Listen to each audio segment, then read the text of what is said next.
Hey listeners, it's David, your host. Just a quick note to say that this chat with Emanuel Ax was done before we knew that we were doing a podcast. I was doing research for a project and Manny graciously agreed to talk to me.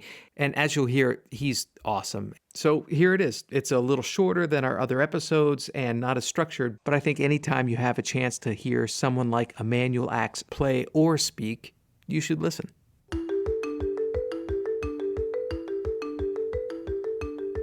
Emanuel Ax is one of the most celebrated pianists of his generation.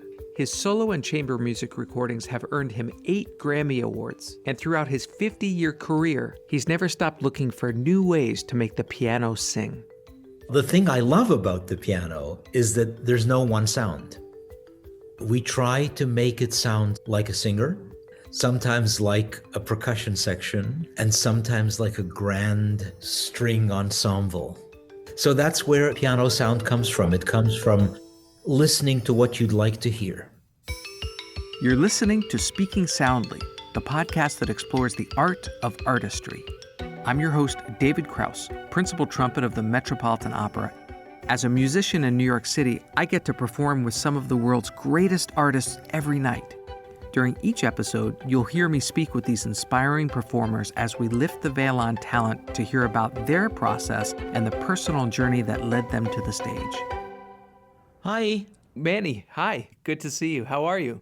I'm all right, thanks. Good. Thanks for taking the time out of your day to do this. I hope I'm not keeping you from anything. Oh, I did everything today. I've practiced for 3 hours. I took a 3.5 mile walk. I had salad for lunch with no bread. I've done everything right today. That's excellent. Sounds very productive. So How should we do this?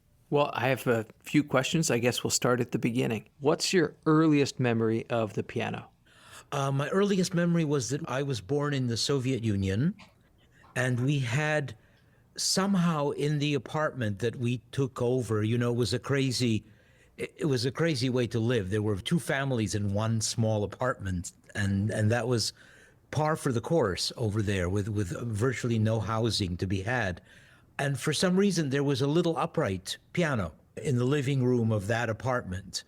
And nobody played really, but I kind of got intrigued by it. And my dad was an amateur musician, so he saw, maybe I was interested, and that was it. That's my earliest memory.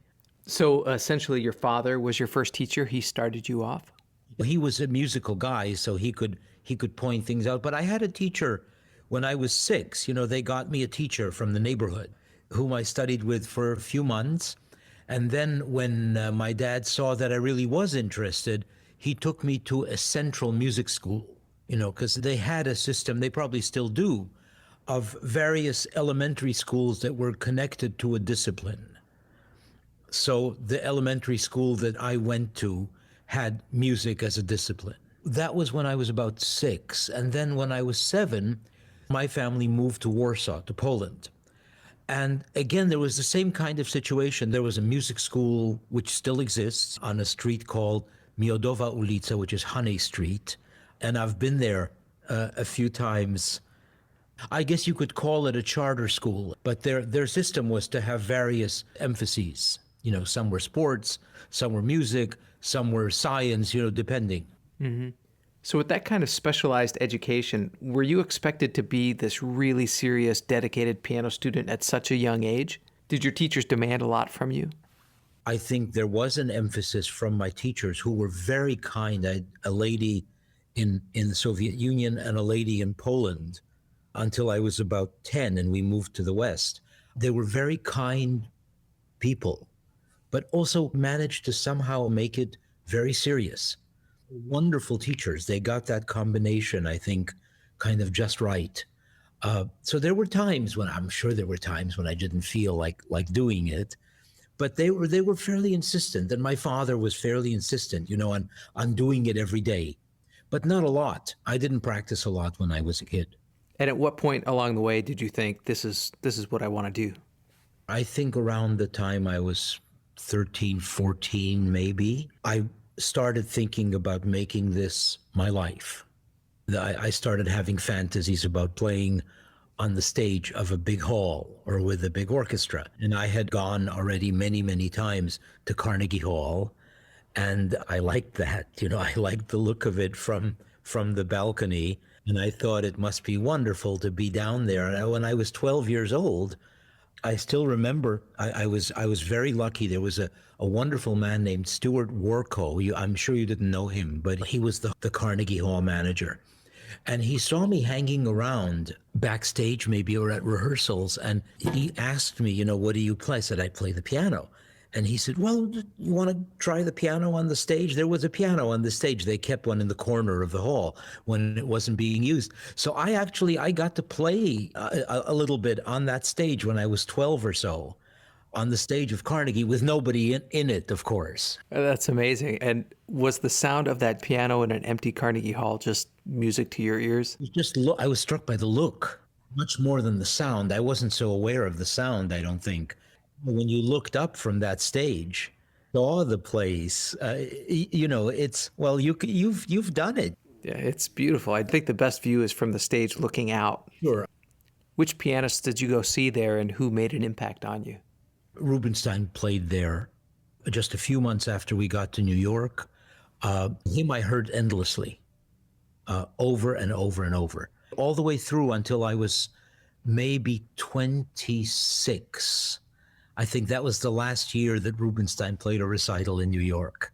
And you heard him and you said, that's it. That's what I want to do.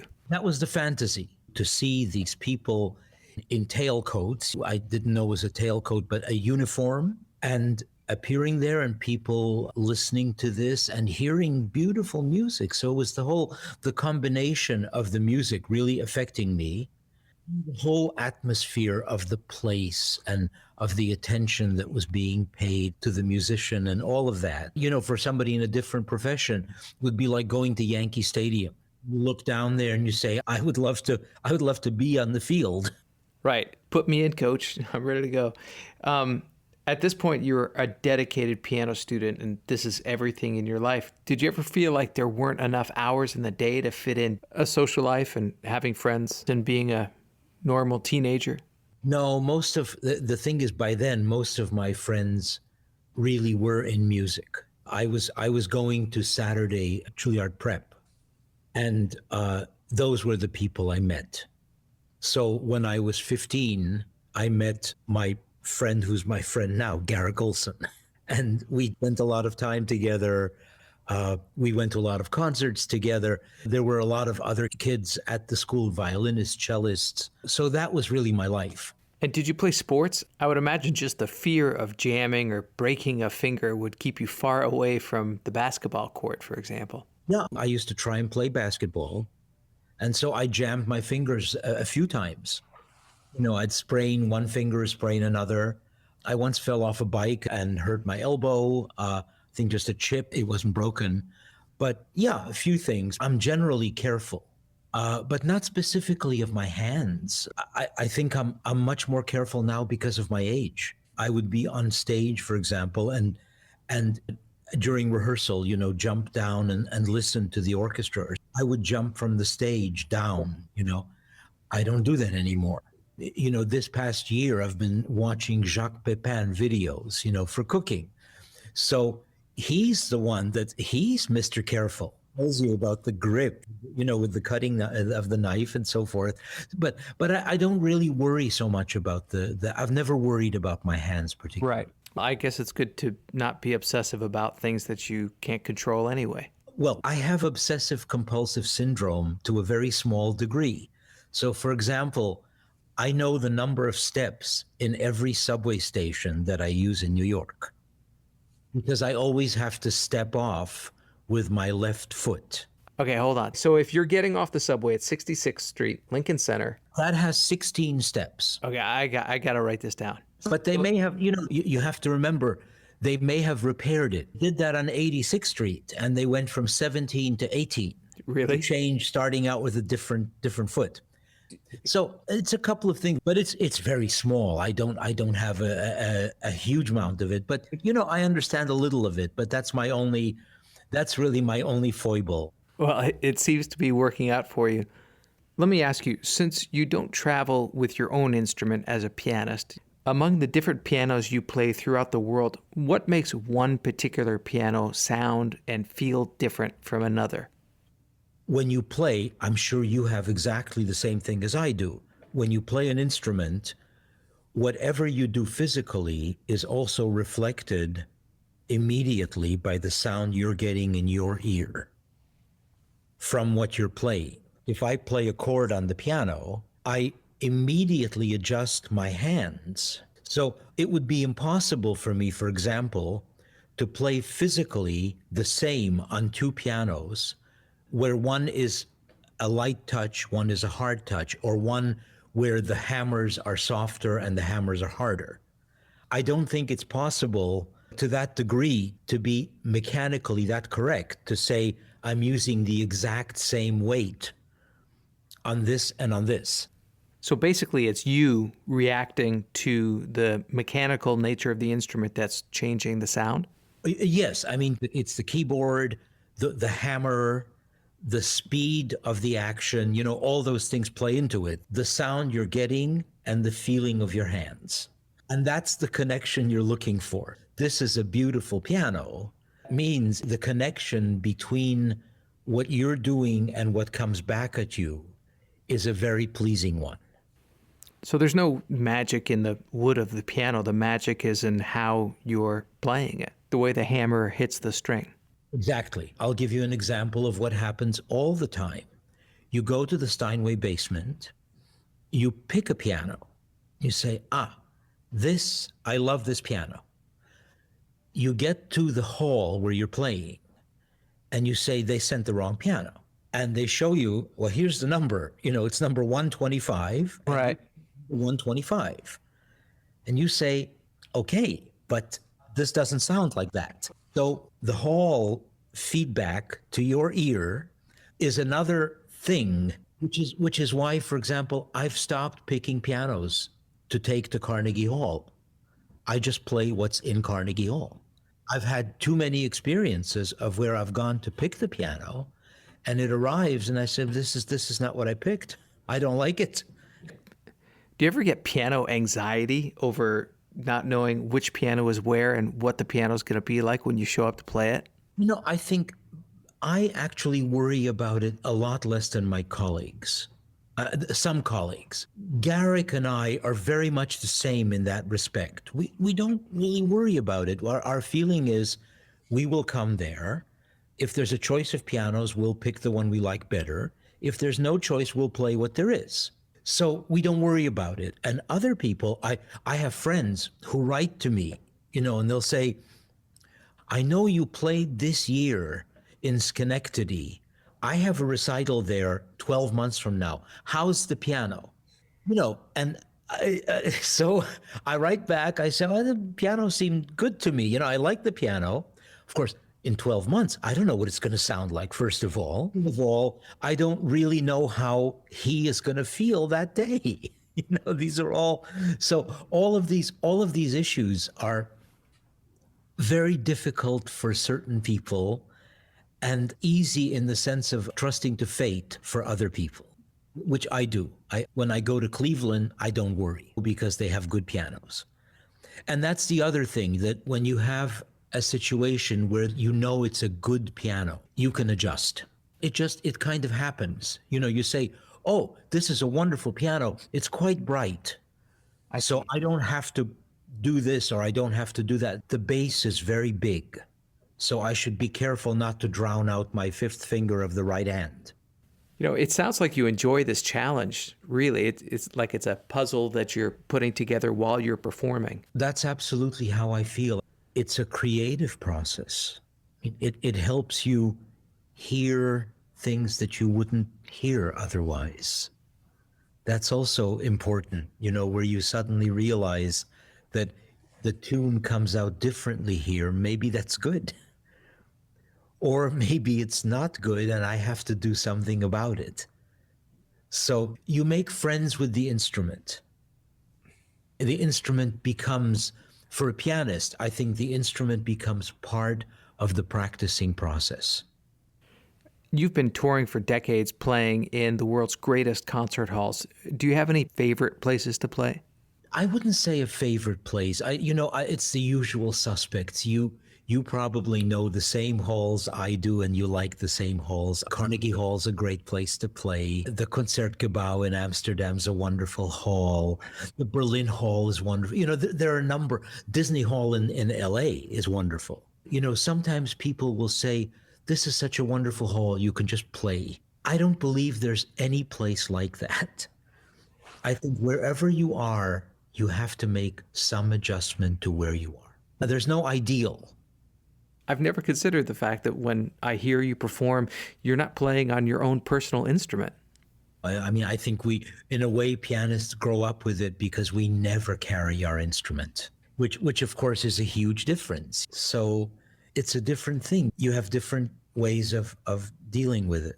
At least you know you'll never leave a piano in a cab. I never have to pay overweight baggage. I don't have to think about where it goes on the, in the rack above me. It's stressful, trust me. All of those things I know. I've seen it because I traveled a lot of my life with yo-yo. When we go, the amount of grief you go through with the cello, it's unbelievable. Even for him, he's a very famous guy. It's not easy, Right. Many instruments can be described by what they are. Like a trumpet is brassy or a drum is percussive. How would you describe the sound of a piano? Multi-voiced, many voices. That's the big difference for us between the piano and virtually everybody else. We are the closest thing to what an orchestra sounds like. The thing I love about the piano is that there's no one sound. It's the most chameleon-like instrument. We try to make it sound sometimes like a singer, sometimes like a glockenspiel, sometimes like a percussion section, and sometimes like a grand string ensemble. All of those things. There's a recording of Horowitz playing the F-sharp minor Polonaise of Chopin that you should hear sometime. I think he actually gets the piano to literally sound like a trumpet. The place that goes...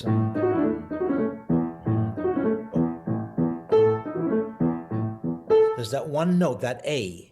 Don't ask me how he does it, but it sounds pop, Listen to that performance, one of the greatest performances on the piano of anything ever. I will absolutely listen to that. Once we spoke backstage when you came to the Met Opera after a performance. I remember how floored you were by the singers and how beautifully they sang. How do you capture that lyricism in your own playing when every time you hit a note on a keyboard, it disappears immediately? I don't know what the physical side of it is. And in fact, most pianists think I'm an idiot because I don't believe that there is anything you can do to change the sound of the instrument. In other words, you hit the note and that's it. You're done. You can't, and the only thing you can control is how hard and how fast. Right. So basically what I'm listening for is what happens to the next note. And I remember Horowitz saying once, I think he wrote it somewhere, said it somewhere, he said, the art of piano playing is the art of the second note. And I always thought that was unbelievably perceptive because, there are people that talk about, well, if you do this with the hand, I always think it makes no difference. Take a pencil and use the eraser end and do the exact same thing and you'll get the sound of the piano. It's just getting from there to the next one. And that's a matter really of getting your ear to tell you what sounds right. It's a very unspoken and instinctive thing. And there are people who do, it's what they want to hear. So for example, I've almost never played any music of Prokofiev. I'm really bad at it. I love the music, it's fantastic stuff, but I don't have a feel. Somehow it doesn't connect for me to make that sound, which is a kind of attack, which I think you need. So I don't try to do it. Maybe I could have, 35 years ago. Schooled myself to do it. I didn't. But I think that's almost a kind of part of your being. And that's where piano sound comes from. It comes from listening to what you'd like to hear. I hope you enjoyed this episode of Speaking Soundly. Be sure to subscribe, rate us, and leave a review wherever you get your podcasts. To keep up on future episodes, follow me on Instagram at David Krauss Trumpet and go to our website, artfulnarrativesmedia.com, for show notes, links, and information on all of our guests. Tune in next week as we hear another inspiring artist speaking soundly.